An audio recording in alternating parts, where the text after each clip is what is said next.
नमस्कार, अभिजित भारतमधून मी रोशनी लोखंडे आणि आपण बघत आहात न्यूज वाइब्स। नागपूर महापालिकेच्या उद्यान विभागाने 14 वर्षांनंतर झाडाची गणना सुरू केली आहे। 2011च्या वृक्षगणनेच्या तुलनेत शहरातील झाडांची संख्या 21.6% वाढली आहे। उद्यान विभागाकडून 6 कोटी रुपये खर्चून झाडांची गणना केली जात आहे।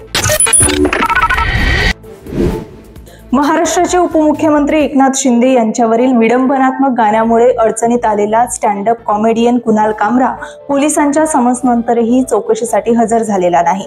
त्याऐवजी त्याने पोलिसांना पत्र पाठवून व्हिडिओ कॉन्फरन्सिंगद्वारे जबाब नोंदवण्याची मागणी केली आहे।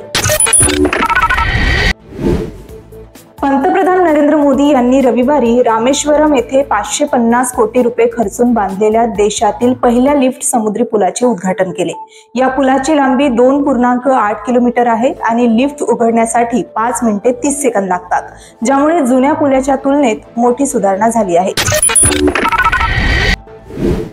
88 वर्षीय पोप फ्रान्सिस रुग्णालयातून डिस्चार्ज मिळाल्यानंतर 15 दिवसांनी सार्वजनिक ठिकाणी दिसले।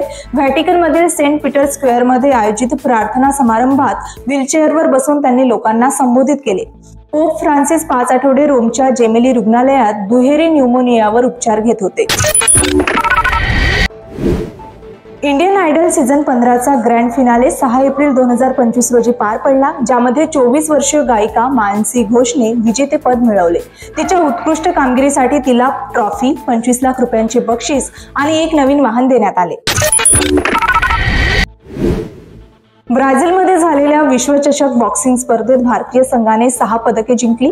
यामध्ये हितेशने सुवर्ण पदक पटकावून तिरंगा फडकावला। ही भारताची जागतिक बॉक्सिंगद्वारे आयोजित पहिली आंतरराष्ट्रीय स्पर्धा होती। तर या होत्या आजच्या महत्त्वाच्या बातम्या। न्यूज वाइब्स पुन्हा घेऊन येणार नवीन अपडेट्स। तोपर्यंत बघत रहा अभिजित भारत। अभिजित भारत, पहुंचे हर खबर तक।